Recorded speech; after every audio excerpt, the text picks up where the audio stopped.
Greetings everyone, welcome to English Talk. Today we will learn a new story named Divided You Fall.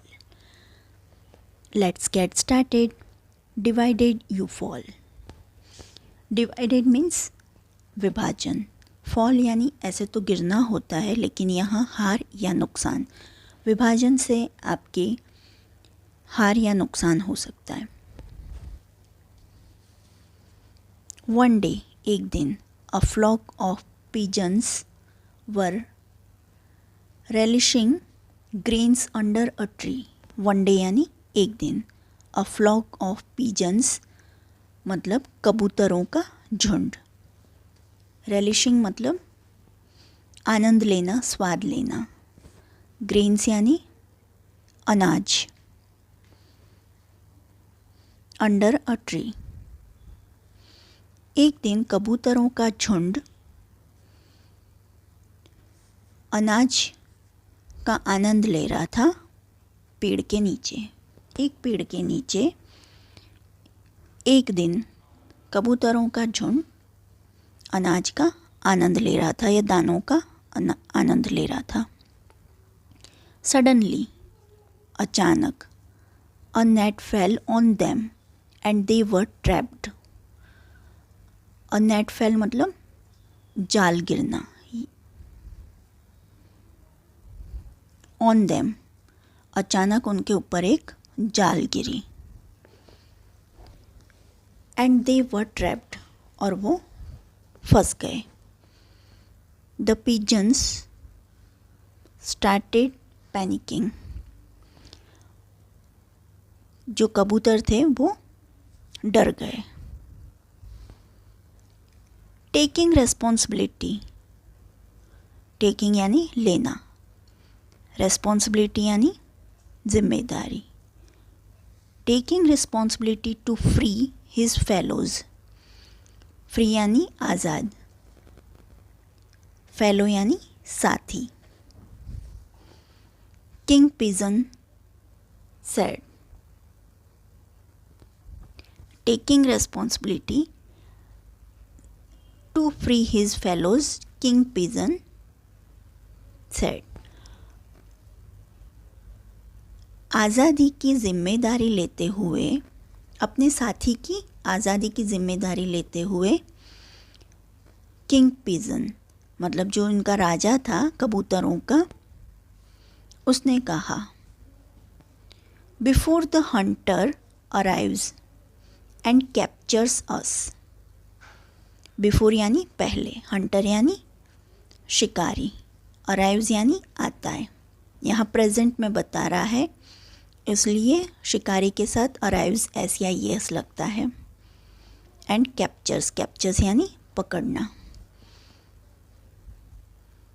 वो बोला शिकारी के आने से पहले, शिकारी जब आता है उससे पहले और हमें पकड़ता है, we must put all our strength and fly away together with the net. We must put all our strength. हमें हमारी strength यानी ताकत. We must put all our strength. हमें हमारी पूरी ताकत के साथ and fly away together with the net. हमें पूरी स्ट्रेंथ के साथ एक साथ उड़ना है नेट को लेकर. All the pigeons agreed. सारे कबूतर इससे सहमत हुए. बट लेकिन as they were just about to take flight. लेकिन जब वो बस उड़ने की तैयारी में ही थे, फ्लाइट उड़ान भरने की तैयारी में ही थे, accidentally one of the pigeons had hit another one. Accidentally means अचानक से, अकस्मात. One of the pigeons had, एक कबूतर का जो सर था वो दूसरे कबूतर से भिड़ गया. The injured pigeon lashed out. जो घायल, भिड़ा तो वो इंजर्ड यानी घायल हो गया। जो घायल कबूतर था उसने गुस्सा निकाला। How dare you bang my head, तुम्हारी हिम्मत कैसे हुई मेरा सर फोड़ने की या मेरे सर से भिड़ाने की। I won't spare you now, मैं तुम्हें छोड़ूंगा नहीं। Saying so he tried to punch him, ऐसा कहकर वो उसको मुक्का मारने की कोशिश करने लगा।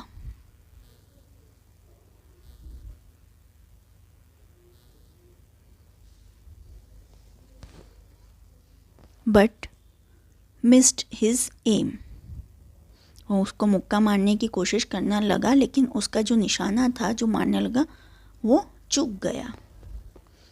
The pigeon next to him was hit instead, जो कबूतर था उसके बगल वाले कबूतर को जाकर लगी। अनदर पिजन येल्ड, जो दूसरा कबूतर था वो चिल्लाया। You will have to pay for harming my sun,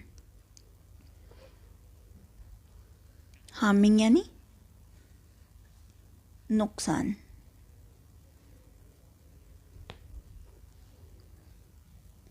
you have to pay for harming my son, तुम्हें मेरे बेटे को नुकसान, तुमने मेरे जो बेटे को नुकसान पहुंचाया है उसकी कीमत तुम्हें चुकानी पड़ेगी। And so the argument went on and on, जो बहस थी, आर्गूमेंट मीन्स बहस, वो बढ़ती गई। सब्सिक्वेंटली, सब्सिक्वेंटली मतलब बाद में, a big fight broke between the pigeons, कबूतरों के बीच में बहुत बड़ी लड़ाई हो गई। King pigeon made futile attempts to settle the dispute,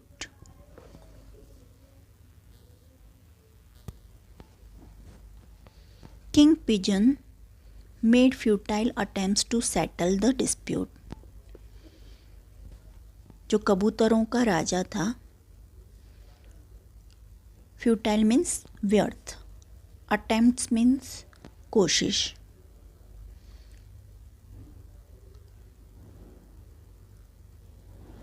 dispute मतलब विवाद। जो कबूतरों का राजा था वो यह विवाद सुलझाने की व्यर्थ कोशिश कर रहा था।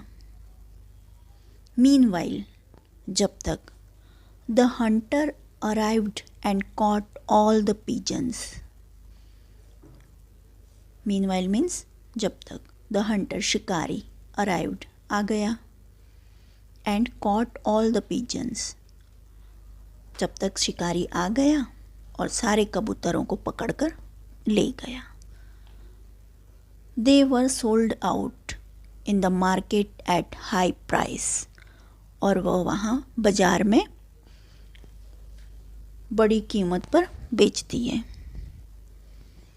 Had the pigeons known the saying, यदि कबूतरों को यह कहावत पता होती, यूनाइटेड वी स्टैंड, जब हम एकजुट होकर खड़े रहते हैं, divided we fall,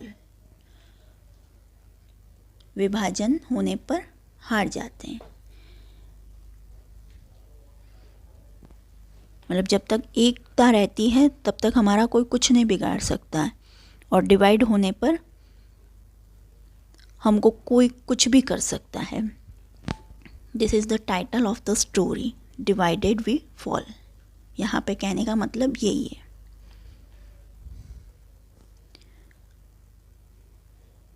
Their utmost priority at the time of trouble would have been their freedom.